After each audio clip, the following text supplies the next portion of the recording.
افضل خلق اللہ وعلی آلہ واصحابہ واولیاء امتہ اجمعین برحمتک یا ارحم الراحمین۔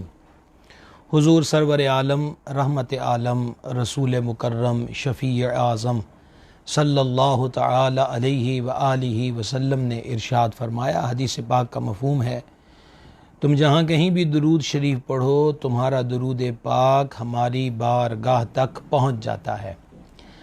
احباب گرامی قدر، بزرگان دین رحمہم اللہ علیہم فرماتے ہیں وہ آدمی کتنا خوش قسمت ہے کہ روزانہ جس کا نام نبی پاک صلی اللہ تعالی علیہ وآلہ وسلم کے دربار گوہربار میں اس اعتبار اور اس حوالے سے پیش کیا جاتا ہے کہ یا رسول اللہ علیہ الصلاۃ والسلام، یہ فلاں بن فلاں ہے جس نے آج آپ کی بارگاہ میں اتنی بار درود و سلام کا نذرانہ پیش کیا ہے۔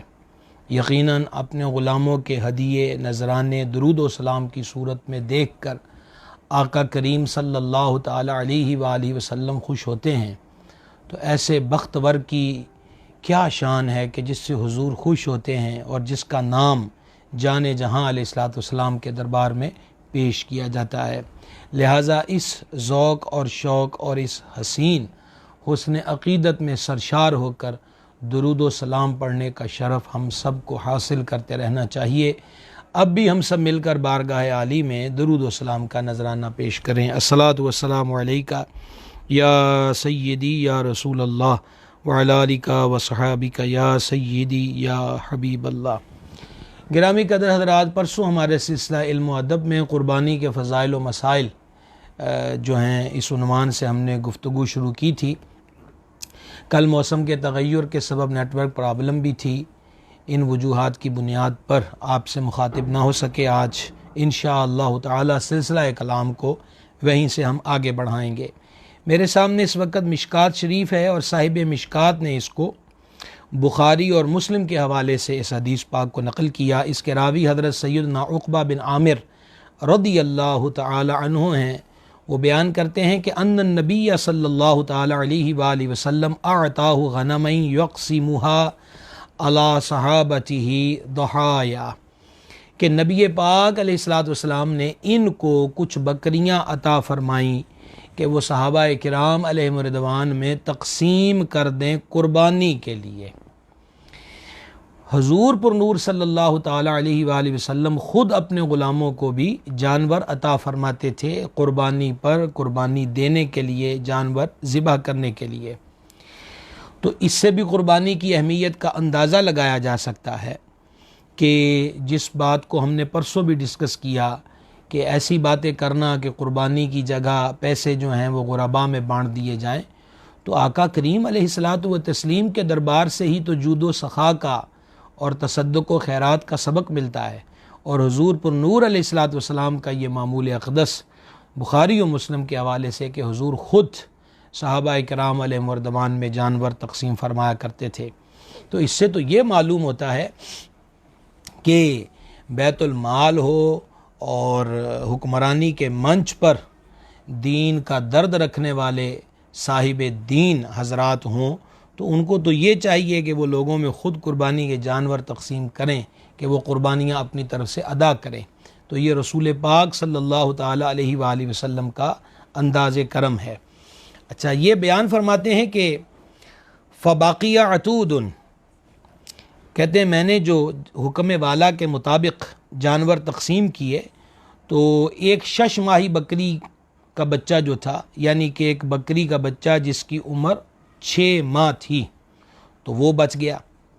بیان کرتے ہیں فذکرہ لرسول اللہ صلی اللہ تعالی علیہ وسلم، میں نے سرکار علیہ السلام کی بارگاہ میں عرض کیا کہ آقا مجھے تو یہ بکری کا 6 ماہ کا بچہ ملا ہے۔ تو جان عالم علیہ الصلاۃ والسلام نے فرمایا فقال ضحی بہ انت، ارشاد فرمایا کہ تو اسی کو قربانی کر لو، اسی کو قربانی۔ گزشتہ نشست میں ہم نے حضرت ابو بردہ رضی اللہ تعالیٰ عنہ کے حوالے سے بات کی تھی کہ ان کو نبی پاک علیہ السلام نے یہ اجازت عطا فرمائی اور ساتھ ہی فرمایا کہ یہ حکم تیرے لیے یہ بات نہ ہوگی۔ اور یہاں حضرت عقبہ عنہ کو بھی نبی پاک علیہ السلام نے اجازت عطا فرمائی۔ یہ حضور علیہ السلام کے اختیارات ہیں، انہی اختیارات کو تشریعی اختیارات کہا جاتا ہے کہ شریعت کے معاملے میں بھی اللہ تبارک و تعالی نے اپنے حبیب علیہ السلام کو صاحب اختیار بنایا ہے، مختار بنایا ہے۔ حضور علیہ السلام کی ذات پاک جو ہے، یہ بھی آپ حدیث پاک میں سن چکے کہ اپنی امت کی طرف سے بھی حضور علیہ السلام نے قربانی فرمائی، جو قربانی دینے کی طاقت نہیں رکھتے۔ اس سے بھی قربانی کی اہمیت کا اندازہ بھی معلوم ہوتا ہے، اور نبی پاک صلی اللہ تعالی علیہ وآلہ وسلم کی اس امت پر عنایات کا درس بھی ملتا ہے۔ ترمذی شریف کے اندر حدیث پاک ہے کہ امیر المومنین امام الواصلین شیر خدا مشکل کشا علی المرتضی کرم اللہ تعالی وجہہ الکریم، وہ 2 مینڈوں کی قربانی کرتے ہیں۔ ان کی خدمت میں عرض کیا گیا کہ آپ ایسا کیوں کرتے ہیں؟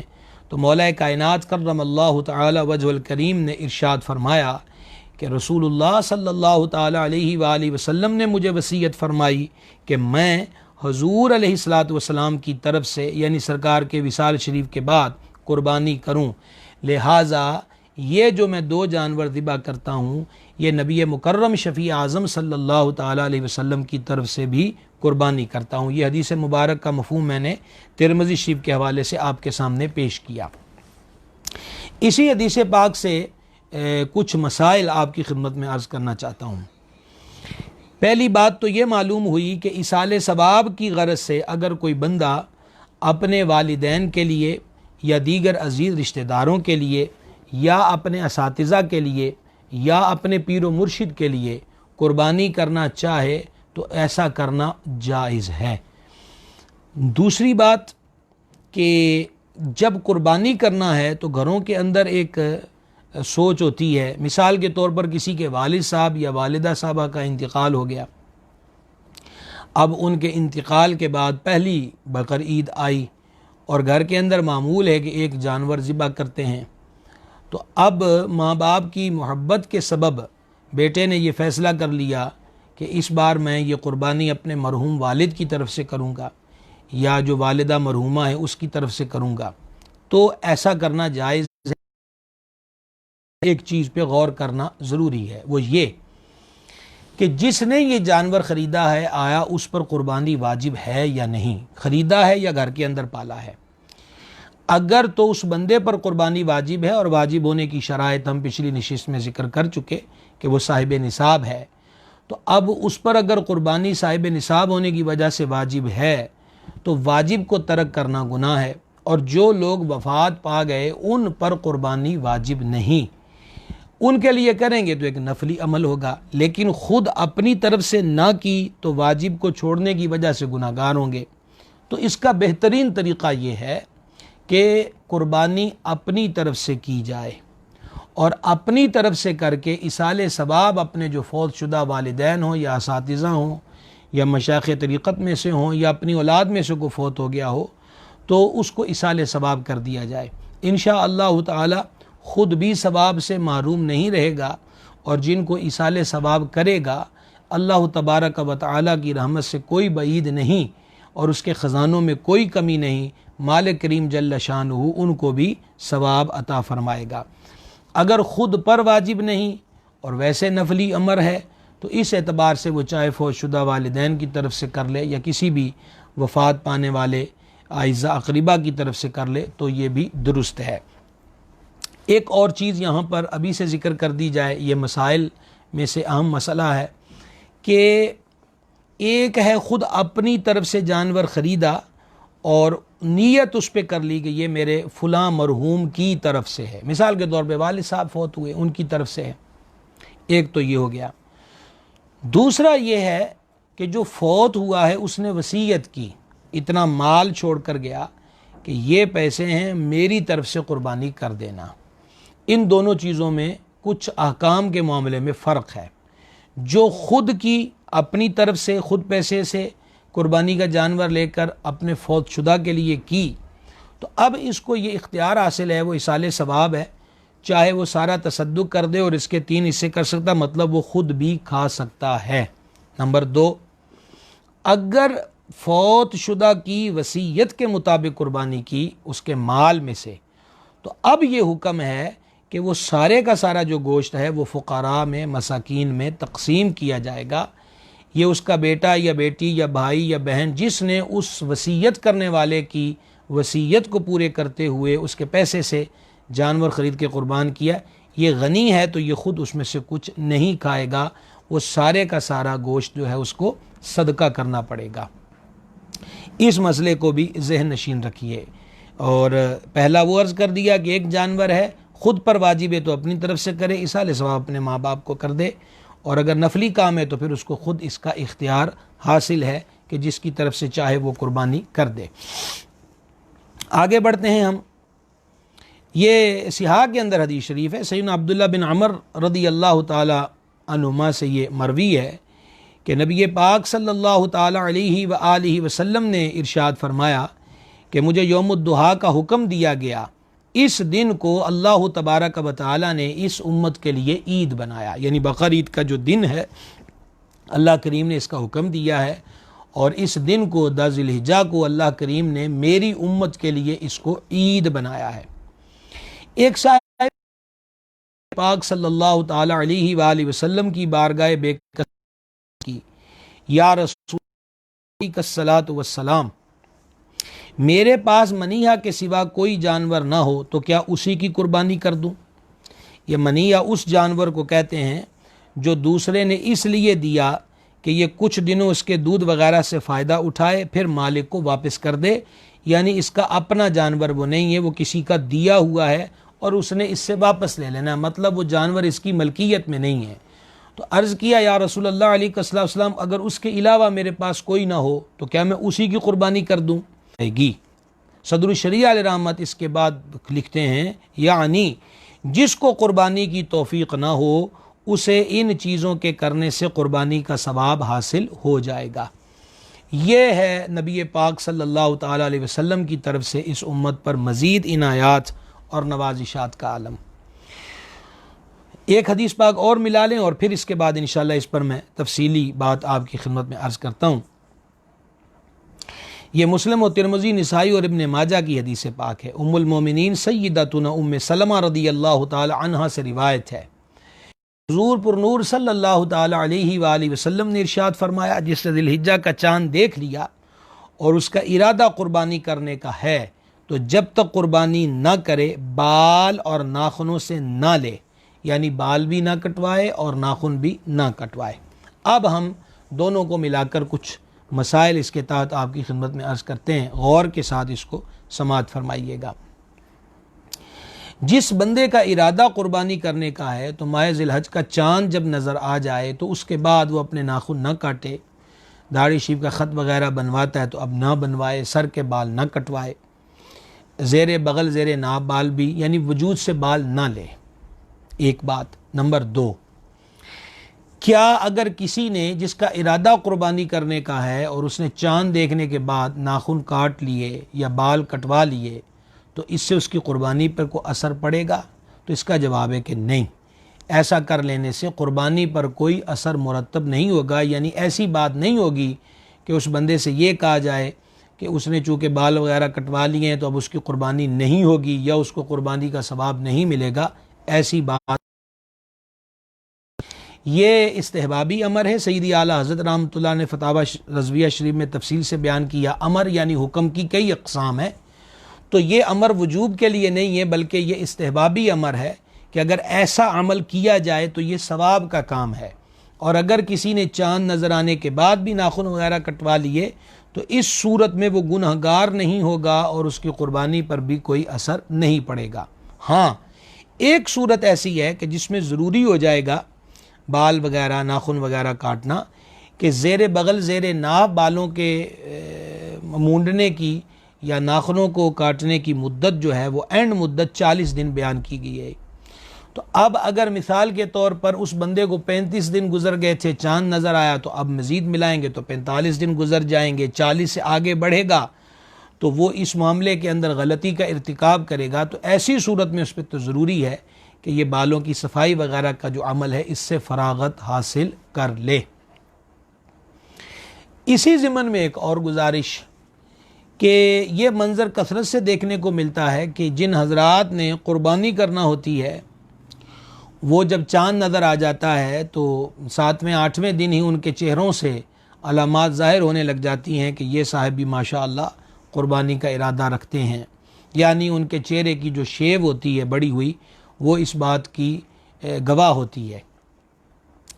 ایک سنت ادا کی ہے نبی پاک علیہ السلام کی سنت بھی، اور جو ہم حدیث پاک بیان کر چکے کہ یہ سیدنا ابراہیم علیہ السلام کی سنت ہے۔ تو اب اس سنت کو ادا کرنے کے بعد حمام کا رخ کر کے دوسری مبارک سنت سے انحراف کیوں کیا جاتا ہے، یعنی کہ فوراً حجام کے پاس گئے اور داڑھی منڈوا دی، شیو کروا لی۔ نبی پاک علیہ السلام نے داڑھی شریف کے بارے میں ترغیب بھی دی، تنبیہ بھی فرمایا کہ داڑھیاں بڑھاؤ، مونچھوں کو پس کرو، اور ایک جگہ پہ فرمایا کہ داڑھیوں کو معافی دو، مونچھوں کو پس کرو اور میرے دشمنوں جیسی صورت نہ بناؤ۔ اعلیٰ حضرت عظیم البرکت رحمۃ اللہ علیہ نے اس عنوان پر پوری کتاب لکھی، اور احادیث مبارکہ میں جس طرح داڑھی شریف کے بارے میں تاکید ہوئی تو بیان فرمایا گیا کہ یہ سنت مؤکدہ بھی ہے، لیکن یہ واجب کا درجہ رکھتی ہے کہ اس کے ترک پر حضور صلی اللہ علیہ وسلم نے فرمایا میرے دشمنوں جیسی صورت مت بناؤ۔ تو لہٰذا جہاں وہ قربانی کر دی ہے تو اب یہاں بھی اپنے نفس کی خواہش کی قربانی کر دی جائے۔ صوفیہ کرام رحمہم اللہ علیہم فرماتے ہیں اے بندے، جب تو جانور کو ذبح کرتا ہے تو نفس کے جانور پر بھی چھری پھیر دے جو تجھے معصیت کی طرف، اللہ رسول کی نافرمانی کی طرف سوار کر کے لے جاتا ہے، اس کو بھی کاٹ دے تاکہ یہ تجھے اللہ کریم کے مخالف راستے پر نہ لے کر جائے بلکہ رسول پاک علیہ السلام کی اتباع اور سنت کی شاہراہ پر گامزن ہو تو لہذا نفس والا جو جانور ہے اس کو بھی ذبح کر دے۔ تو لہذا داڑھی شریف ایک مٹھی رکھی جائے، یہ نبی کریم علیہ السلام کی سنت مبارک ہے، اور ان بحثوں میں پڑھنے کی ضرورت نہیں ہے۔ بعض لوگ ان معاملات کو بحث بناتے ہیں، بعض لوگ طریقت کے منچ پر ہوتے ہیں، بعض لوگ خطباء، واعظین اور مذہبی طبقے کے اندر بھی یہ باتیں پائی جاتی ہیں۔ یہ ایسی بحثیں ہیں کہ ہر بندہ اپنی اپنی ضد پر اڑا ہوا نظر آتا ہے۔ میری گزارشات کا مقصد نہ مناظرہ، نہ مباہلہ، نہ چیلنج۔ ایک گزارش ہے اس پلیٹ فارم سے، ہمارے اس سلسلہ علم و ادب کے پلیٹ فارم سے گزارش ہی ہے کہ ایک مٹھی داڑھی شریف رکھنا نبی کریم علیہ السلام کی سنت ہے۔ تو ہمارے لیے اول بھی یہی ہے اور آخر بھی یہی ہے، اس سے آگے اور کیا جانا ہے کہ حضور صلی اللہ علیہ وسلم کی سنت یہی ہے، بس بات ختم۔ اس کو اختیار کیا جائے، اس پر عمل کیا جائے۔ تو یہ ضرور ہے کہ داڑھی شریف رکھی ہے حضور صلی اللہ علیہ وسلم کی پسند کی رکھی جائے، آقا کریم علیہ السلام کی اتباع کے اندر رکھی جائے۔ اچھا آگے بڑھتے ہیں۔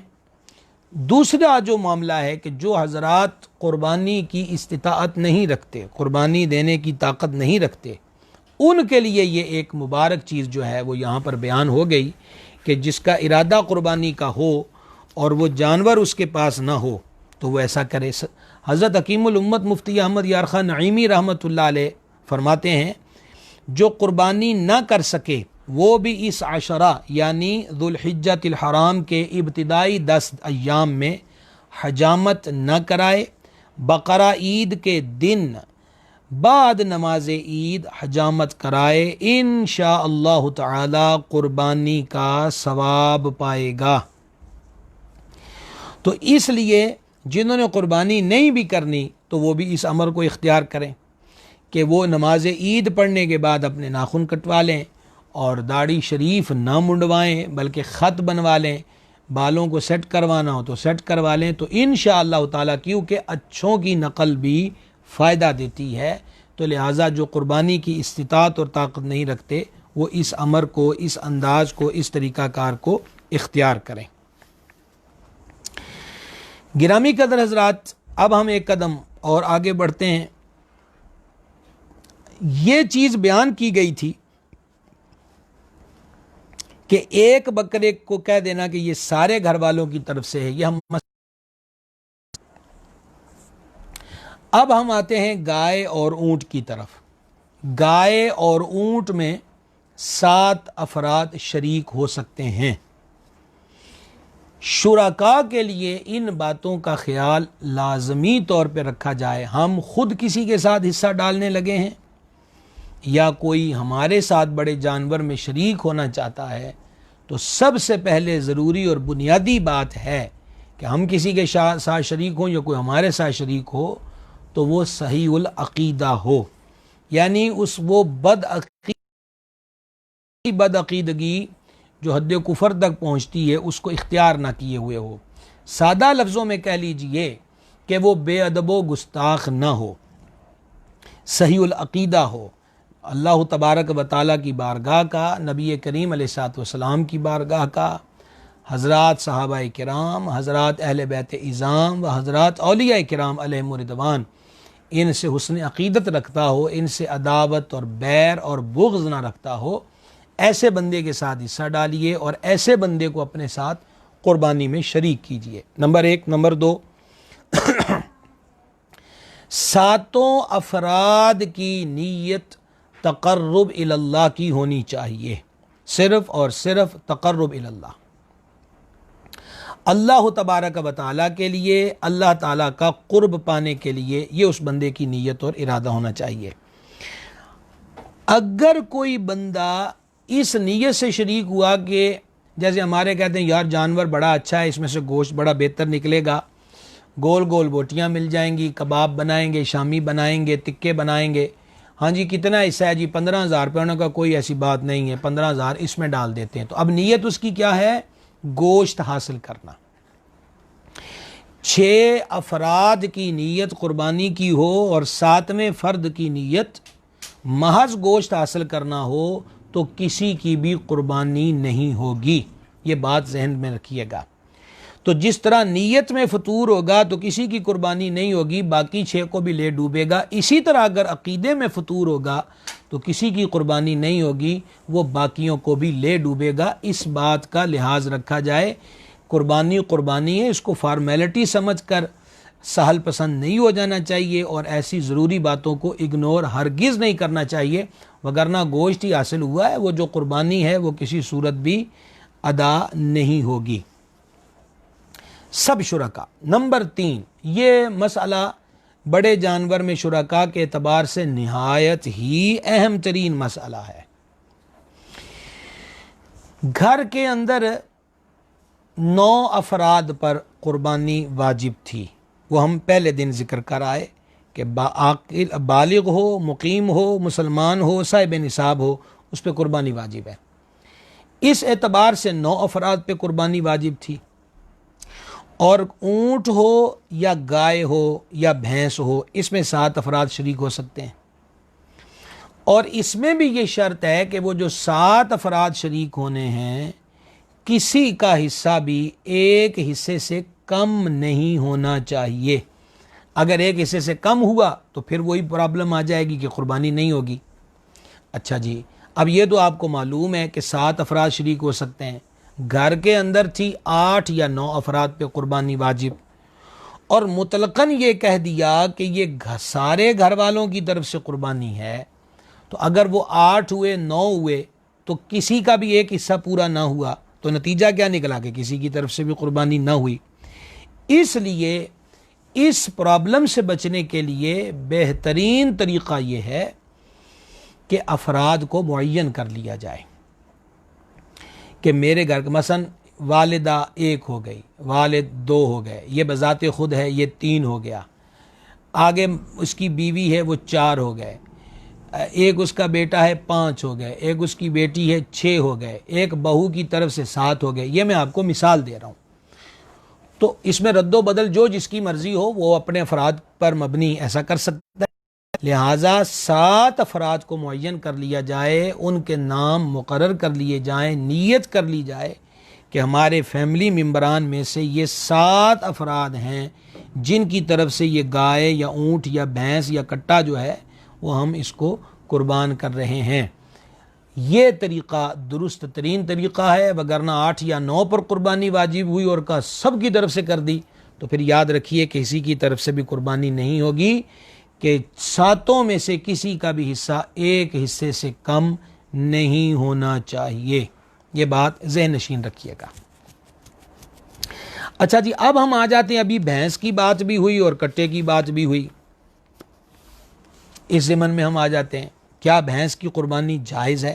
گزارش یہ ہے کہ بھینس جو ہے اس کو عربی زبان میں جاموس کہتے ہیں۔ آپ لغت عرب کی کتابیں جو بڑی بڑی ہیں، وہ تاج العروس ہو وغیرہ وغیرہ، لغت کی کتابوں کو دیکھیں تو جاموس جو ہے اس کے تحت باقاعدہ طور پہ بیان کیا گیا ہے کہ جاموس یعنی کہ بھینس جو ہے وہ گائے کی قسم میں سے ہے، گائے کی کیٹاگری میں سے ہے، یہ جانور حلال ہے۔ عرب میں یہ جانور اس دور کے اندر بھی کثرت سے نہ پایا جاتا تھا۔ پرانے آئمہ میں کسی کا بھی اختلاف نہیں تھا کہ بھینس کی قربانی نہیں ہو سکتی، اس بارے میں کسی نے ایسا حکم صادر نہیں کیا، بلکہ ان کی طرف سے جواز کے آثار واضح طور پر آئمہ سے ملتے ہیں۔ اعلیٰ حضرت عظیم البرکت مجدد دین و ملت سیدی اشاہ امام احمد رضا رحمۃ اللہ تعالی علیہ نے فتاوی رضویہ شریف کی جو 20ویں جلد ہے، اس میں اعلیٰ حضرت رحمۃ اللہ تعالی علیہ نے ہندوستانی بھیڑ جو ہے اس کی قربانی کے متعلقہ کوئی شکوک و شبہات تھے، تو آپ نے اس پر پوری ایک کتاب تحریر فرمائی۔ تو امام عاشقان رحمۃ اللہ علیہ نے اسی کے ضمن میں کثیر کتابوں کے کتب فقہ سے آپ نے استدلال فرمایا کہ جاموس یعنی کہ جو بھینس ہے وہ گائے کی کیٹاگری میں اس کی نوع یعنی کہ قسم میں شامل اور داخل ہے۔ بہت ساری کتابوں میں کے حوالہ جات آپ نے اس کے اندر بیان فرمائے۔ یہاں پر میں آپ کو ایک دو عرض کرنا چاہتا ہوں۔ آپ نے نقل فرمایا کہ علامہ طوری لکھتے ہیں کہ بھینس گائے کی نوع میں سے ہے۔ ہماری فقہ حنفی کی بڑی معتبر کتاب ہدایہ، امام برہان الدین رحمۃ اللہ تعالی علیہ نے ہدایہ کے اندر نقل فرمایا، یہی اس کا مضمون ہے کہ بھینس جو ہے وہ گائے کی نوع میں سے ہے، گائے کی قسم میں سے ہے۔ بر صغیر کا مشہور فتاوی ہندیہ، جس کو فتاوی عالمگیریہ کہا جاتا ہے، تو اس کے بھی قربانی والے چیپٹر کے اندر یہ مسئلہ موجود ہے کہ بھینس جو ہے وہ گائے کی نوع یعنی کہ گائے کی قسم میں سے ہے، گائے کی کیٹاگری کے اندر وہ شامل ہے۔ لہٰذا مختصر یہ کہ بھینس گائے کی قسم میں سے ہے۔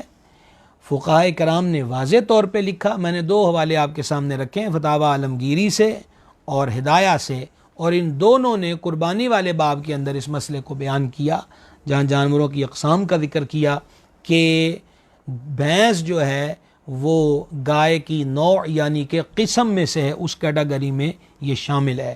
تو بلا اس کی عمر اتنی ہونی چاہیے جتنی کہ گائے کی بیان کی جاتی ہے، بیل کی، کہ 2 سال۔ تو 2 سال کی بھینس ہو یا 2 سال کا کٹا ہو تو بالکل، اور وہ بے عیب ہو، یعنی جو عیب گائے میں ہوں گے قربانی نہیں ہوگی، وہی عیب اگر اس میں بھینس میں یا کٹے میں ہوں گے تو اس کی قربانی بھی نہیں ہو سکتی۔ یہ مسئلہ بھی جو میں نے آپ کے سامنے بیان کیا ہے، یہ مسئلہ بھی چونکہ ہمارا پلیٹ فارم سیکھنے سکھانے کا ہے، مناظرے، مجادلے اور مباحثے کا نہیں ہے۔ جب سے ہم نے ہوش سنبھالا ہے، گائے کے بھینس کے ایشو پر بہت سارے مضامین، بہت ساری کتابیں، رسائل، پھر اب سوشل میڈیا آ گیا تو یہاں پر مختلف قسم کی پوسٹیں اور تقریریں سننے دیکھنے کو ملا کرتی ہیں۔ لہٰذا ہم کسی بھی بحث و تمیز میں نہیں پڑھ رہے۔ البتہ یہاں آپ کو ایک ترتیب عرض کرنا چاہتا ہوں۔ صاحب مرقات نے، یعنی یہ مشکات شریف کی شرح ہے، وہاں پر اس بات کو بیان فرمایا کہ بالترتیب جو افضل قربانیاں ہیں، جو بالتفصیل ہم بات کریں کہ کون سی قربانی افضل ہے، بالترتیب اس کی کیٹیگری کیا ہے، تو صاحب مرقات نے اس کو بیان کیا ہے۔ غور کے ساتھ سن لیجئے کہ سب سے افضل پہلے نمبر پر جو قربانی ہے وہ اونٹ کی ہے، اور اونٹ کے بعد پھر گائے کی، اور گائے کے بعد پھر افضل قربانی بکری کی، اور پھر بکری کے بعد افضل قربانی جو ہے وہ بھیڑ کی ہے۔ تو یہ بالترتیب انہوں نے فضیلت کے اعتبار سے اس چیز کو بیان کیا ہے۔ اب اگر کوئی بندہ یہ مسئلہ پوچھتا ہے کہ جناب یہ بتائیے کہ ہم بھینس یا کٹے کی قربانی کرنا چاہتے ہیں، تو اب ہم اس کو جواب یہی دیتے ہیں کہ بلا تکلف اگر کوئی بندہ بھینس یا کٹے کی قربانی کرنا چاہتا ہے تو وہ جائز ہے۔ ایک اکثر، بلکہ یہ جب سے یہ مسئلہ موضوع بحث بنا ہماری ہوش کے اندر، ایک سوال اکثر سننے کو ملتا ہے، وہ کہتے ہیں کہ سرور عالم صلی اللہ تعالیٰ علیہ وآلہ وسلم سے ثابت نہیں ہے کہ حضور علیہ السلام نے اس کی قربانی کی۔ تو اگرچہ یہ جو سوال ہے اس کا بھی بڑا طویل سے طویل جواب دیا جا سکتا ہے، لیکن ہماری مراد ہرگز بحث نہیں ہے، بحث کا میدان کو اور ہوتا ہے، ہمارا منچ ہے سیکھنے سکھانے کا۔ تو یہاں ایک سادہ سا جواب اس سوال کا یہی عرض کرنا چاہتے ہیں کہ سید العالمین علیہ الصلوۃ والتسلیم نے بھینس یا کٹے کا گوشت تناول فرمایا، اس بات کا بھی کہیں ثبوت نہیں ہے، حضور علیہ السلام سے ثابت نہیں۔ اسی طریقہ کے ساتھ بھینس کا جو دودھ پینا ہے یہ بھی حضور اقدس صلی اللہ تعالیٰ علیہ وآلہ وسلم کی ذات اقدس سے ثابت نہیں کہ حضور پر نور علیہ السلام نے بھینس کا دودھ نوش فرمایا ہو۔ لہذا اس اعتبار اور اس چیز کو بنیاد بنا کر اس کو ناجائز نہیں کہا جا سکتا۔ نتیجہ کلام یہ کہ افضل اونٹ، پھر گائے، پھر بکری، پھر بھیڑ۔ اگر کوئی بندہ بھینس یا کٹے کی قربانی کرنا چاہتا ہے تو بغیر کسی تردد اور تکلف کے اور بغیر کسی وہم کے اس کی قربانی بالکل جائز ہے، وہ اس کی طرف سے قربانی کر سکتے ہیں۔ یہ بات بھی آج کا میں نے اپنا لکھا بھی تھا کہ ہم اس پر بھی بات کریں گے، تو یہ آپ کی خدمت میں گزارش کر دی گئی۔ اب بڑے جانور کے متعلقہ ایک اور سوال کیا جاتا ہے، اور وہ سوال ہے کہ کیا عقیقے کا جو حصہ ہے وہ بڑے جانور میں شامل ہو سکتا ہے یا نہیں۔ مثال کے طور پر ایک آدمی ہے، اس نے 6 حصے کی قربانیاں کرنا ہے اور چاہتا ہے کہ ایک اپنے کسی بچے کا عقیقہ بھی اسی کے اندر کر دیا جائے، یہ ایک سوال ہوتا ہے۔ تو گرامی قدر حضرات، یاد رہے کہ قربانیوں کی مختلف اقسام ہیں۔ جب ہم اللہ تبارک و تعالیٰ کے لیے قربانی دینے کی بات کرتے ہیں تو اس کی مختلف اقسام ہیں۔ مثال کے طور پہ آپ اکثر یہ سنتے ہیں کہ احرام کی محرم کے لیے جو پابندیاں ہیں ان میں سے یہ پابندی کی خلاف ورزی ہوگی تو کہتے ہیں اس پہ دم واجب ہو گیا۔ کیا دم کا مطلب کیا ہوا؟ کہ وہ ایک بکرا، بکری وغیرہ یا بھیڑ وغیرہ اس کی قربانی کرے گا، یہ بھی قربانی ہے۔ اچھا، پھر یہ بقر عید والی بھی قربانی ہے، پھر یہ جو عقیقہ ہے یہ بھی قربانی ہے۔ ان تمام قربانیوں کی غرض و غایت ایک ہی ہے، لوجہ اللہ اور تقرب اللہ، اللہ تبارک و تعالیٰ کے لیے اور اللہ تبارک و تعالیٰ کا قرب پانے کے لیے۔ حدیث شریف میں بیان ہو گیا کہ بڑے جانور میں یعنی اونٹ اور گائے کے اندر 7 افراد شریک ہو سکتے ہیں، لہٰذا اگر کوئی بندہ بقیہ چیزوں کو بھی بیچ میں ایڈ کرنا چاہے تو وہ کر سکتا ہے۔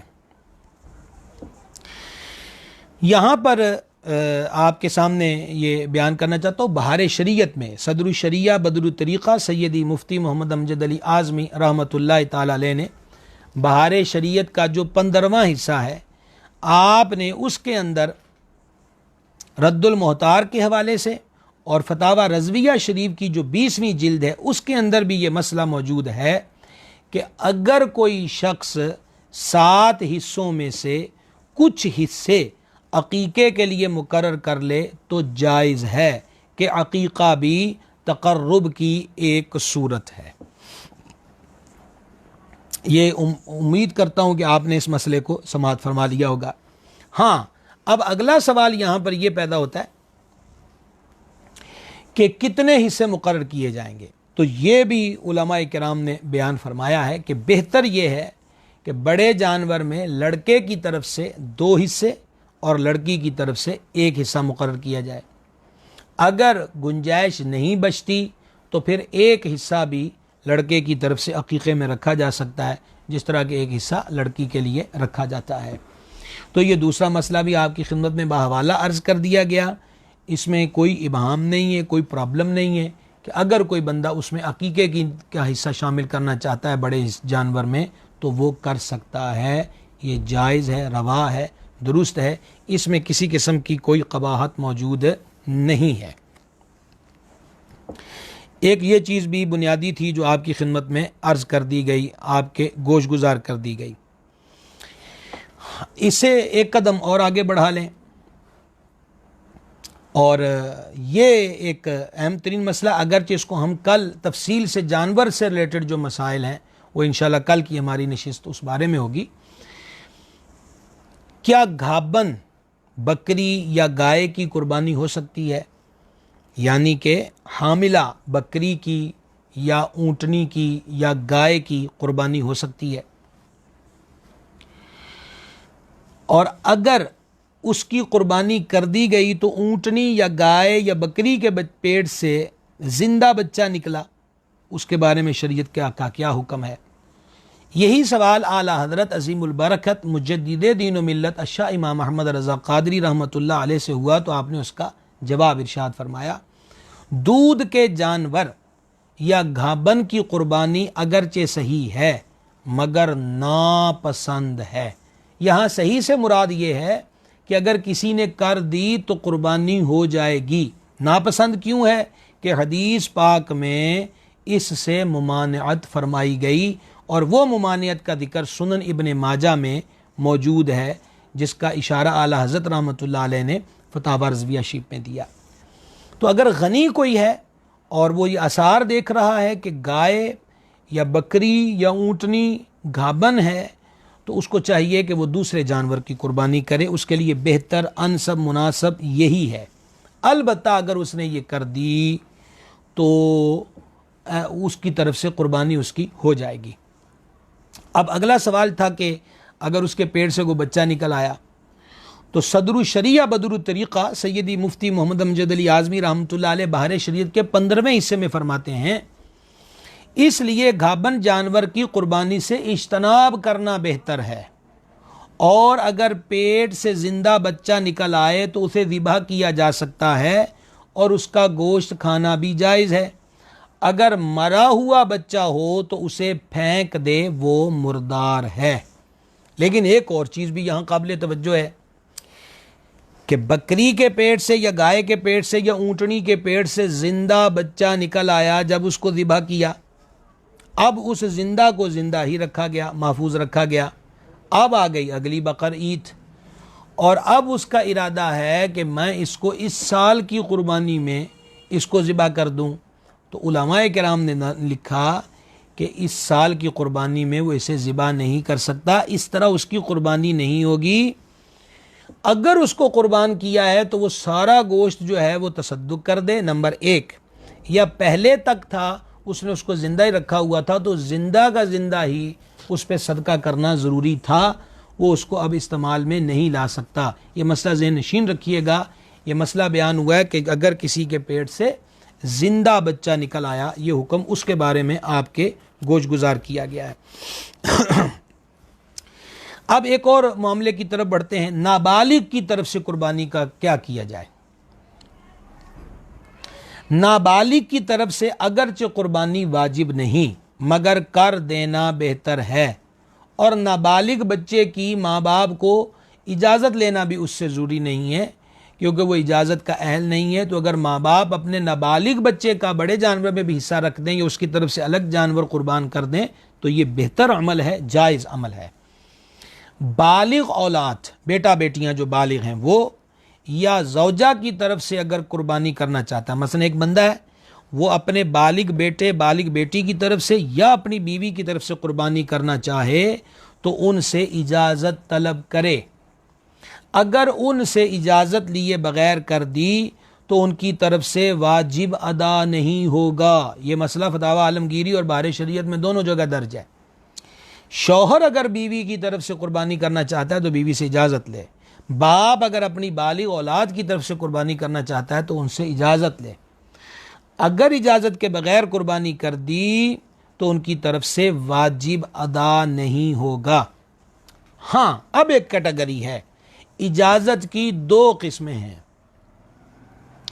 2 طرح سے اجازت ہوتی ہے۔ ایک ہوتی ہے صراحتاً، مثلا ان میں سے کوئی واضح طور پہ کہہ دے کہ میری طرف سے قربانی کر دو، مثلا بیوی نے کہہ دیا اپنے شوہر کو کہ آپ میری طرف سے قربانی کر دیں، بیٹے نے باپ سے کہہ دیا یا باپ نے بیٹے سے کہہ دیا یا بیٹی نے باپ سے کہہ دیا کہ ابا جی میری طرف سے بھی قربانی کر دیں، تو یہ کہنا بھی اجازت ہی میں شامل اور داخل ہے، اس کو کہتے ہیں صراحتاً ہونا۔ اللہ اکبر کبیرہ۔ دوسرا ہے دلالتاً۔ دلالتاً سے مراد کیا ہوا کہ اس گھر کے اندر یہ معمول چلا آ رہا ہے کہ شوہر اپنی بیوی کی طرف سے قربانی کرتا ہے، اس کو علم ہے، یا وہ اپنے بالغ بچوں کی طرف سے قربانی کرتا ہے، بچوں کو علم ہے، تو علماء کہتے ہیں کہ ایسا ہونا بھی اجازت ہی کہلائے گا، یہ دلالتاً اجازت ہوگی۔ لیکن فی زمانہ ہمیں چاہیے کہ یہ مسائل دفن نہ ہوں، دب نہ جائیں، اور آگے سے آگے لا علمی اور جس طرح کا لوگوں کو حصول علم کا شوق ہے آپ کی نگاہوں کے سامنے ہی ہے، تو یہ معمور ہمیں گھروں میں ڈالنا چاہیے رواج، کہ شوہر اپنی بیوی سے کہہ دیں کہ میں تمہاری طرف سے قربانی کرنے لگا ہوں، اجازت ہے، تو اس میں کہنے میں کیا حرج ہے، یا اپنے بچوں سے وہ کہے تو کیا حرج ہے، یا جو بچے اس ہمارے سلسلے کو سن رہے ہیں تو وہ خود مسئلے کو سن کر اب کہیں اپنے والد صاحب سے، اور اگر ہمارے مسلمان بہنیں سن رہی ہیں سلسلے کو تو وہ اسی طرح اپنے شوہر سے کہہ دیں گے میری طرف سے قربانی کر دے، تو یہ اچھا طریقہ ہے۔ تو بہرحال اس سے یہ چیز ہو گئی کہ یہ چیز کی اجازت اس کے اندر ہونی چاہیے، وہ صراحتاً ہو یا دلالتاً ہو۔ آگے بڑھتے ہیں۔ قربانی کے وقت میں قربانی کرنا ہی لازم ہے، کوئی دوسری چیز اس کے قائم مقام نہیں ہو سکتی۔ مثلاً بجائے قربانی کے بکرا یا اس کی قیمت صدقہ خیرات کر دی جائے تو یہ ناکافی ہے، یہ مسئلہ فتاوی عالمگیری میں اور بہار شریعت میں درج ہے۔ گرامی قدر حضرات، یہ قربانی کے مسائل سے اس سے ریلیٹڈ چند بنیادی اور ضروری چیزیں جو ہیں وہ آپ کے گوش گزار کر دی گئیں۔ کل انشاءاللہ تعالی ہم یہ بھی کریں گے کہ جانوروں کو پالنا، قربانی کے جانور جب مقرر کر لیے جائیں تو پھر ان کے ساتھ کیا محبت کا اور شفقت کا رشتہ روا رکھنا چاہیے، یہ بھی انشاءاللہ ہم ذکر کریں گے۔ عمر کے بارے میں ذکر کریں گے، جو عیب ہوتے ہیں اس کے بارے میں انشاءاللہ عز و جل جو ہے وہ ہم ذکر کریں گے۔ ہاں البتہ یہ بات ہرگز نہ بھولیے گا، ہم نے پرسوں بھی گزارش کر دی تھی کہ یہ جو سوال کیا جاتا ہے نا کہ اب ایک حصہ بچ گیا ہے تو سرکار علیہ السلام کے نام پہ کر دیا جائے، کیا ہو سکتا ہے؟ یہ سوال بڑا عجیب ہے اور اہل محبت سے بعید بھی ہے۔ اس لیے ہمیں پہلی توجہ جب سرکار کریم علیہ السلام نے اتنا کرم فرمایا کہ اللہ کریم کی بارگاہ میں قربانی کر کے اللہ رب العزت کے دربار میں حضور علیہ السلام نے دعا فرمائی، الہی یہ قربانی ہے میری طرف سے اور میری امت میں سے اس کی طرف سے جو قربانی دینے کی طاقت نہیں رکھتا۔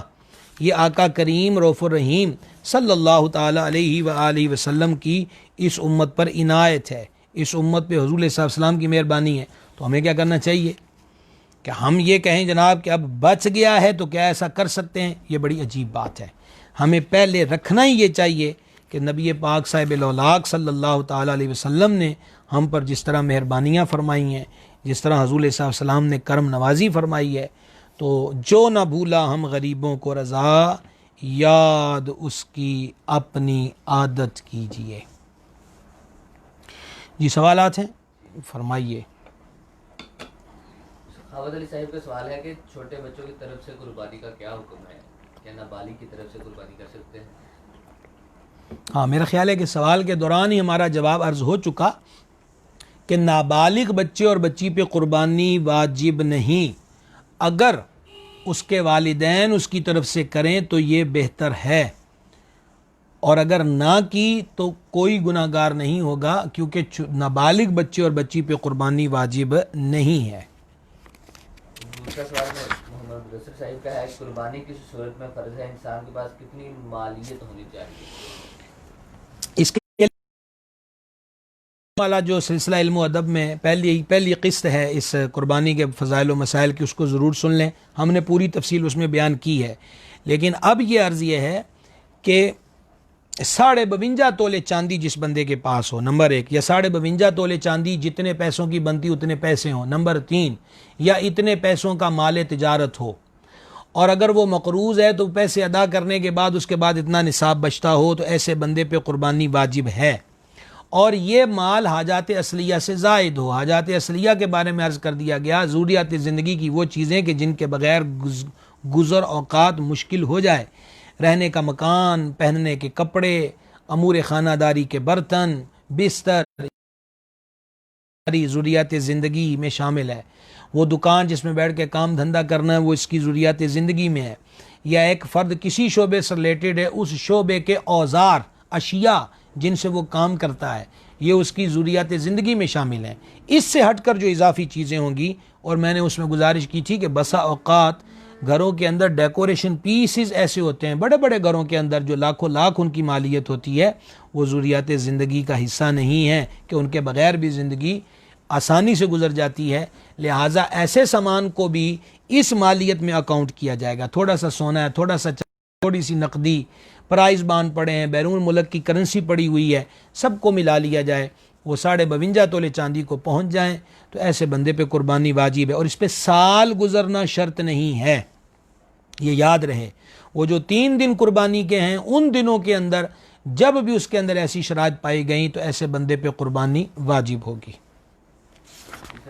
گھر میں 2 فرد ہیں جن میں سے ایک صاحب نصاب ہے اور دوسرا صاحب نصاب نہیں ہے، اگر یہ دونوں مل کر ایک قربانی کریں تو کیا قربانی ہو جائے گی؟ دیکھیں، گزارش یہ ہے کہ اب ایک سے مراد انہوں نے کیا لی ہے۔ اگر تو مراد یہی لی ہے کہ چھوٹا جانور ہے، جیسے بکری ہے، بکرا ہے، بھیڑ ہے، بھیڑا ہے، تو عرض یہ ہے کہ وہ تو 2 کی طرف سے ہو ہی نہیں سکتا، سے بھی نہیں ہوا کہ چھوٹا جانور ایک کی طرف سے ہو سکتا ہے۔ البتہ بڑا جانور ہو اور دونوں مل کے کر لیں تو دونوں کے آدھے آدھے حصے ہو گئے اور کسی کا ایک حصے سے کم نہ ہوا تو اس صورت میں ہو جائے گا۔ تو اس لیے ایک کی طرف سے ایک جانور ہو سکتا ہے، زیادہ کی طرف سے ایک جانور نہیں ہو سکتا۔ اچھا، وہ حدیث شریف میں یہ دیکھ رہا تھا جو میں سنانا چاہتا تھا کہ آپ اس کے مبارک کلمات بھی سن لیں۔ یہ ابو داؤد، ترمذی اور ابن ماجہ کے اندر موجود ہے کہ نبی پاک علیہ الصلوۃ والسلام نے وہ جانور جو تھے آپ کی خدمت میں پیش کیا گیا، حضور صلی اللہ علیہ وسلم نے ان کو لٹایا اور پھر وہ آیت دعا جو پڑھی جاتی ہے وہ پڑھی، اور اس کے بعد حضور صلی اللہ علیہ وسلم نے اللہ کی بارگاہ میں عرض کی، اللہم منک ولک عن محمد صلی اللہ تعالی علیہ وسلم، الہی یہ تجھ سے ہے، یعنی یہ استطاعت، یہ طاقت، یہ توفیق تیری جناب سے ہے، ولک، اور یہ قربانی تیرے لیے ہے، عن محمد صلی اللہ علیہ وسلم، محمد مصطفیٰ علیہ السلام کی طرف سے ہے، وَأُمَّتِهِ، اور اس امت کی طرف سے ہے، بسم اللہ واللہ اکبر ثم ذبح، پھر اس کے بعد حضور صلی اللہ علیہ وسلم نے جانور کو ذبح کیا۔ تو دیکھیں آقا کریم علیہ السلام نے اس امت کو یاد فرمایا۔ اور دوسری حدیث کے اندر الفاظ یہ ہیں جو کہ آقا علیہ السلام نے بسم اللہ اللہ اکبر کے بعد پھر حضور صلی اللہ علیہ وسلم نے اللہ کی بارگاہ میں عرض کی، اللہم ھذا عنی، اے میرے پاک پروردگار یہ میری طرف سے ہے، وعمن لم یضح من امتی، اور الہی میری امت میں سے اس کی طرف سے ہے جو قربانی نہیں کر سکتے۔ حکیم الامت مفتی احمد یار خان نعیمی علیہ رحمت اس حصے پر بڑا حسین کلام انہوں نے کیا۔ وہ فرماتے ہیں یعنی تا قیام قیامت، یعنی قیامت تک فقراء امت کی طرف سے میری یہ دوسری قربانی ہے، یعنی قیامت تک کے غریب امتیوں کو شامل کر لیا۔ اب جو قربانی نہیں دے سکتے، اب یہاں پر ایک سوال پیدا ہوتا ہے کہ آپ تو مسئلہ بیان کر رہے ہیں جی ایک جانور چھوٹا ایک کی طرف سے ہو سکتا ہے، تو یہ ساری امت ایک ایک جانور میں کیسے شریک ہو گئی؟ تو عرض یہ ہے کر کون رہے ہیں؟ جو خود مختار ہیں، آج شریعت جن کی اداؤں کا نام ہے۔ 2 حدیثیں، ایک اس دن اور ایک آج دن، وہ حضرت ابو بردہ کے لیے، یہ حضرت عقبہ بن عامر رضی اللہ عنہما کے لیے کہ 6 ماہ کا جو بکری کا بچہ ہے اس کی قربانی نہیں ہو سکتی، لیکن حضور صلی اللہ علیہ وسلم نے ان کو اجازت عطا فرمائی۔ تو جس طرح وہ حضور کا خاصہ ہے، یہ بھی حضور صلی اللہ علیہ وسلم کا خاصہ ہے، اور اسی سے ایصال ثواب کا بھی معلوم ہوا کہ ایک جانور اور ساری امت کو ایصال ثواب ہو رہا ہے۔ تو جو ہم ختم وغیرہ میں دعا کرتے ہیں مولا ساری محبوب کی امت کو اس کا ثواب دے دے، تو ذہن میں سوال پیدا ہوتا ہے کہ عمل تو اتنا سا کیا ہے ساری امت کو کیسے؟ تو یہ حضور صلی اللہ علیہ وسلم کی ادائے دل ربا سے ثابت ہے۔ حکیم الامت علیہ رحمت فرماتے ہیں کہ تا قیامت فقراء امت کی طرف سے ہے میری یہ دوسری قربانی ہے۔ فرماتے ہیں اب امرائے امت کو چاہیے، یعنی جو امت کے امیر لوگ ہیں ان کو چاہیے کہ حضور سرور عالم صلی اللہ تعالی علیہ وآلہ وسلم کی طرف سے بھی قربانی کیا کریں۔ اور یہ طریقہ کار میں آپ کو عرض کر چکا اپنے مرشد کریم حضور بدر طریقت نائب محدث اعظم پاکستان شیخ الحدیث ولی کامل حضور سیدی و سندی پیر محمد عبدالرشید قادری رضوی رحمۃ اللہ علیہ کی طرف سے کہ ان کا یہ عمل مبارک تھا کہ جو جانور حضور پر نور علیہ السلام کی بارگاہ میں ہدیہ کرنے کے لیے قربانی کے لیے خریدا جاتا تو بیوپاری جو ریٹ بتایا کرتا تھا اس میں سے بھی کم نہیں کرواتے تھے، فرماتے تھے کہ یہ میرے سرکار علیہ السلام کی طرف سے ہے، تو جتنا پیسہ اس میں خرچ ہو جائے گا وہ برکت ہی برکت ہے۔ تو کل کا موضوع میں ایک دفعہ پھر دہرا دوں کہ کل کا عنوان ہمارا کیا ہے، یہ مجھے دیں گے جی موبائل یا اس کو، کہ کل کا ہمارا عنوان ایک یہ کہ قربانی کے جانور کے بارے میں احکام کیا ہیں، کتنی عمریں ہوں، کون سا عیب ہو تو قربانی نہیں ہوگی، کون سا چھوٹا موٹا عیب ہے کہ جس کی وجہ اگر وہ پایا گیا تو قربانی ہو سکتی ہے، اور اسی طرح جانوروں کو ذبح کرنے کا معاملہ، ذبح کے مسائل، اس طرح دیگر جو باتیں وہ انشاءاللہ الرحمن ہم کل ذکر کریں گے۔ آج کے سلسلے کو بھی شیئر کرنا نہ بولیں، آج بھی ضروری بنیادی مسئلے جو ہم نے آپ کے گوش گزار کیے ہیں تو اس کو اوروں تک بھی پہنچائیے۔ محمد عظیم اعظم علوی صاحب ہیں، مولانا حافظ مہران صاحب ہیں، محمد ارسلان اتاری صاحب ہیں، جناب سب کو خوش آمدید۔ غلام عباس قادری صاحب ہیں، خوش آمدید۔ فیصل آباد سے حسان صاحب ہیں، حسان ذقی صاحب، جناب کو بھی خوش آمدید۔ حافظ ذیشان صاحب ہیں، جناب اہلا و سہلا۔ امیر علی رضوی صاحب جی آزاد کشمیر ڈڈیال سے، جناب کو خوش آمدید۔ جناب نور آصف صاحب ہیں، اہلا و سہلا۔ سجاد رضوی صاحب، جناب سجاد رضوی صاحب آپ کو بھی خوش آمدید۔ ملک ذیشان صاحب اہلا و سہلا۔ ڈاکٹر عبدالکریم صاحب نے سلام لکھا ہے جی، وعلیکم السلام ورحمۃ اللہ وبرکاتہ۔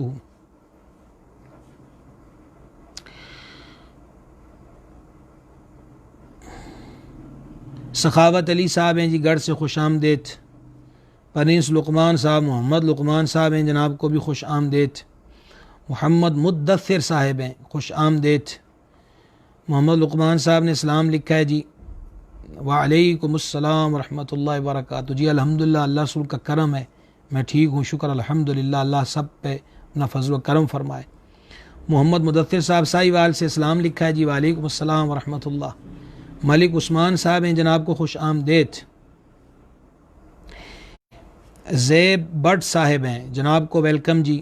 محمد افضل صاحب ہیں، خوش آمدید جناب کو۔ محبوب مغل صاحب ہیں، آپ کو بھی اہلا و سہلا۔ حافظ رمضان قادری صاحب، جناب کو بھی آج کے سلسلے میں خوش آمدید جی۔ علامہ ثاقب رضا کریمی صاحب، جناب علامہ صاحب بھی خوش آمدید کہتے ہیں آج کے سلسلے میں۔ حافظ محمد سلیم اویسی صاحب، جناب کو بھی خوش آمدید۔ حافظ محمد سلیم اویسی صاحب کا سلام آیا جی، وعلیکم السلام ورحمۃ اللہ وبرکاتہ۔ نعیم اقبال صاحب ہیں، دعا دین دنیا آخرت کی خیر برکت عطا فرمائے اور ہم سب کے حالوں پہ کرم کرے۔ مزمل ظفر صاحب ہیں، جناب کو بھی خوش آمدید۔ حافظ شہروز علی صاحب، جناب کو خوش آمدید۔ محمد یوسف قادری صاحب ساہیوال سے جی، اہلا و سہلا۔ ماشاءاللہ آج یہ نظر آ رہے ہیں جی، مولانا عبد الواحد قادری رضوی صاحب، جناب کو بھی خوش آمدید۔ محمد یامین صاحب، خوش آمدید جی ساہیوال سے۔ حضور محدث اعظم کے شہر سے جناب محمود علی قادری صاحب، جناب کو خوش آمدید، اہلا و سہلا۔ ہمارے دارالعلوم غوثیہ رضویہ رشد الایمان کے سرپرست ہیں ڈاکٹر محمد رفیق صاحب، اہلا و سہلا۔ حافظ ایشان صاحب دعاؤں سے نواز رہے ہیں جی، آمین و جزاک اللہ تعالی خیرہ۔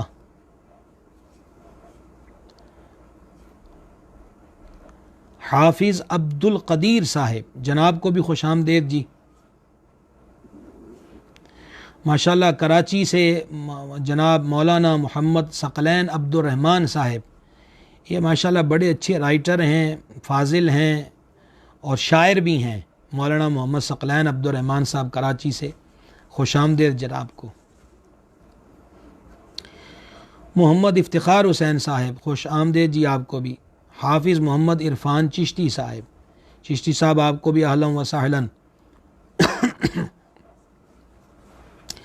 ماشاءاللہ ڈیرہ اسماعیل خان سے حضرت علامہ مولانا قسمت علی خان صاحب، بہت بڑے عالم دین ہیں، فاضل ہیں، محبت آپ کی کہ ایک طالب علم کا سبق سننے آپ بھی رونق افروز ہیں۔ جناب نور آصف صاحب کا سلام نظر آ رہا ہے جی، وعلیکم السلام ورحمۃ اللہ۔ میاں نوید صاحب ہیں، جناب کو بھی خوش آمدید جی۔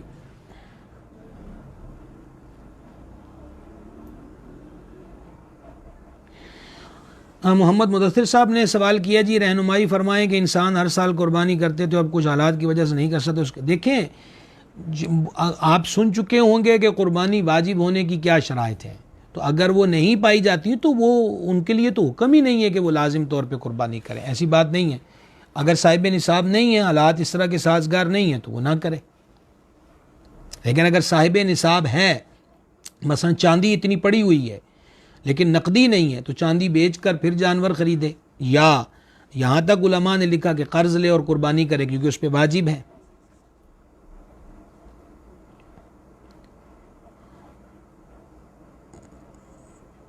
مدثر مختار صاحب، جناب کو بھی خوش آمدید جی، اہلا و سہلا۔ ماشاءاللہ محمد یاسین صاحب جی ساہیوال سے، وعلیکم السلام ورحمۃ اللہ، آپ نے سلام لکھا ہے جی۔ غلام عباس قادری صاحب کا سلام آ رہا ہے جی، لکھا ہوا وعلیکم السلام ورحمۃ اللہ وبرکاتہ۔ خواجہ حمزہ صاحب ہیں، جناب آپ کو بھی خوش آمدید جی۔ مولانا حافظ محمد سلیم صاحب ہیں، جناب سلیم صاحب آپ کو بھی خوش آمدید، اہلا و سہلا۔ قاری محمد رمضان، مجھے لگتا ہے کہ اب ان کی یہاں ساتھ وہ جو پکچر، ہاں اب آ گئی نظر، ماشاء اللہ۔ حافظ سلیم رضوی صاحب جی ہمارے برادر طریقت ہیں، خوش آمدید۔ مدینۃ الاولیاء ملتان شریف سے، ملتان شریف کے معروف عالم دین ہیں، مصروف ترین خطیب ہیں علامہ مولانا قاری محمد رمضان قادری صاحب، جناب کو بھی خوش آمدید جی، آپ کو اس سلسلے کے اندر اہلا و سہلا۔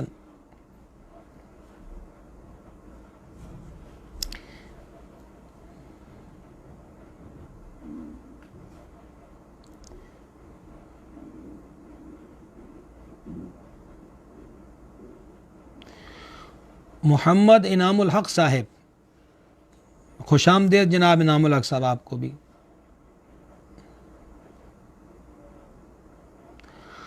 ابو اسد اکرام رضا صاحب، ماشاءاللہ ابو اسد اکرام رضا صاحب، جناب کو بھی آج کے سلسلے میں جی ویلکم ہے۔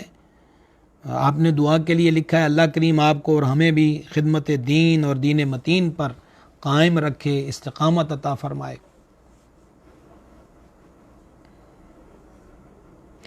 حافظ، اچھا جناب مولانا حافظ سلیم صاحب نے والدہ محترمہ کی صحت یابی کی دعا کے لیے لکھا ہے، اللہ کریم جل شانہ آپ کی والدہ محترمہ کو سید العالمین علیہ الصلوۃ والتسلیم کے والدین کریمین طیبین طاہرین کے طفیل شفائے کامل صحت عاجل عطا فرمائے، اور ان کا سایہ آپ کے سروں پہ تادیر قائم اور دائم رکھے۔ جناب محترم محمد افضل صاحب کا سلام آ رہا ہے جی، وعلیکم السلام ورحمۃ اللہ وبرکاتہ۔ مولانا نور کھچی صاحب جی، سلام جناب کا موصول ہوا ہے، وعلیکم السلام ورحمۃ اللہ وبرکاتہ۔ رانا وسیم صاحب، اہلا و سہلا آپ کو بھی۔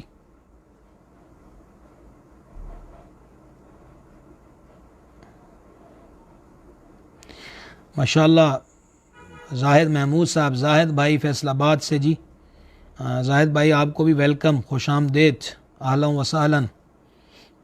جناب کراچی سے محمد ثقلین عبد الرحمن صاحب کا سلام، علیکم السلام ورحمۃ اللہ وبرکاتہ۔ زاہد بھائی نے بھی دعا کا لکھا ہے، مالک کریم دین دنیا آخرت کی خیر برکتیں بھلائیاں عطا فرمائے اپنے محبوب علیہ الصلوۃ والسلام کے طفیل۔ جناب گرامی قدر سید رومی کاظمی شاہ صاحب قبلہ، شاہ صاحب آپ کو بھی اہلا و سہلا، خوش آمدید۔ جناب بلال احمد قادری صاحب، آپ کو بھی آج کے سلسلے میں ہم خوش آمدید کہتے ہیں جناب، اہلا و سہلا۔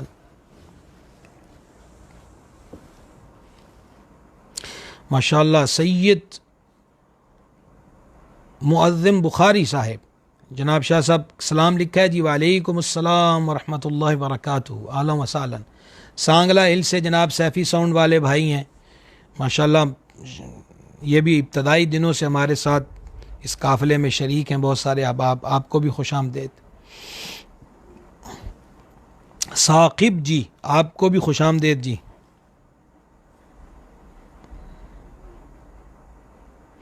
ماشاء اللہ سانگلہ ہل سے جناب گرامی قدر مولانا امین حبیبی صاحب سلام لکھا ہے آپ نے. وعلیکم السلام ورحمۃ اللہ تعالی وبرکاتہ.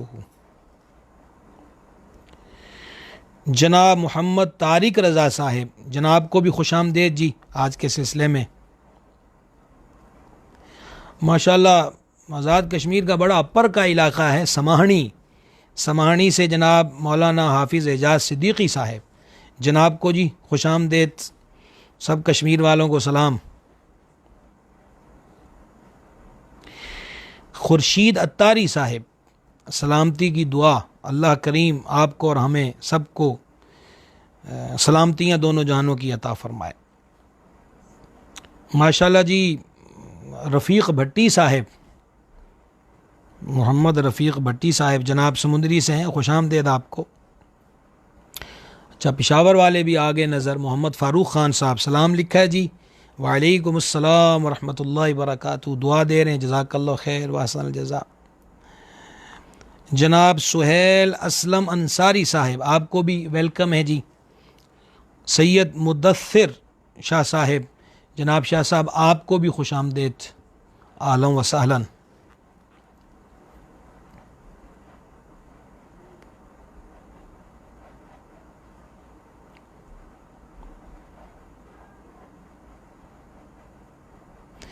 جناب محترم رفیق بھٹی صاحب دعاؤں سے نواز رہے ہیں جی. بڑی محبت آپ کی جی. جزاک اللہ خیر.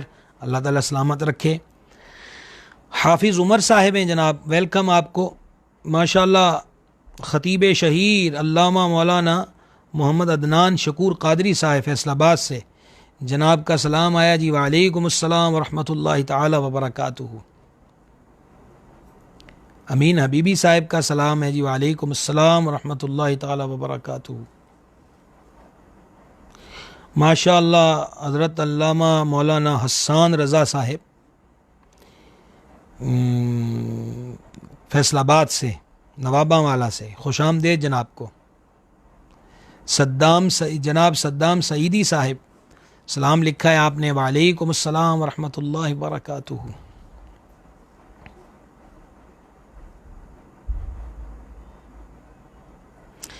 جناب محمد شاہد نواز سعیدی صاحب آپ کو خوش آمدید. محمد ادریس صاحب سلام لکھا اور ساتھ سلامتی کی دعا سے نوازا جی. وعلیکم السلام ورحمۃ اللہ تعالی وبرکاتہ. آمین و جزاک اللہ تعالی خیرہ.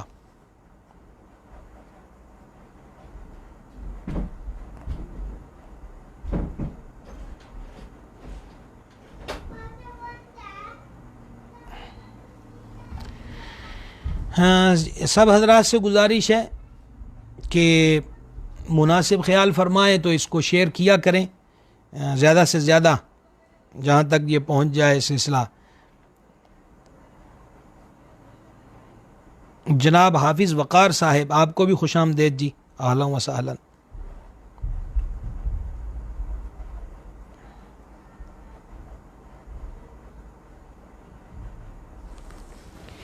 انشاء اللہ عز و جل کل آپ سے پھر 9:45 بجے دیگر مسائل پر نشست ہوگی. اللہ تبارک و تعالی ہم سب کے حالوں پہ کرم فرمائے. صلی اللہ تعالی علی النبی الامی وآلہ صلی اللہ تعالی علیہ وسلم. صلاۃ و سلام علیک یا رسول اللہ. الہی ہماری حاضری قبول فرما, گناہوں کو معاف فرما, خطاؤں سے درگزر فرما, نیک کاموں کی توفیق دے, برے کاموں سے محفوظ رکھ, ہمارے مشائخ کرام کے درجات بلند فرما, ہمارے ماں باپ پہ رحمت کرم اور فضل فرما, تمام مسلمان مردوں تمام مسلمان عورتوں کی بخشش فرما, بیماروں کو شفا دے دے, بے قراروں کو قرار دے دے, بے روزگاروں کو روزگار دے دے, بے اولادوں کو نیک اولاد دے دے, مقروضوں کو قرضوں سے نجات دے دے, دین دنیا آخرت کی بھلائیاں عطا فرما, شر سے محفوظ رکھ, ہمارے ایمان کی حفاظت فرما, بری موت اور کفر و بدعقیدگی کی موت سے محفوظ رکھ. اللہم انا نسألک العفو والعافیہ فی الدین والدنیا والآخرہ. الہی کثیر احباب محبت کا اظہار کرتے ہیں, شامل رہتے ہیں, دعاؤں سے نوازتے ہیں. الہی سب کے گھر بار کی خیر ہو, سب کو دین دنیا آخرت کی برکتیں عطا فرما.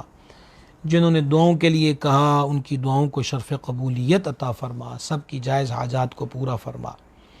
اللہم انا نسألک العفو والعافیہ فی الدین والدنیا والآخرہ۔ الہی خیر گردانی بحق شاہ جیلانی، وصلی اللہ تعالی علی حبیبہ سیدنا مولانا محمد وعلی آلہ وسلم۔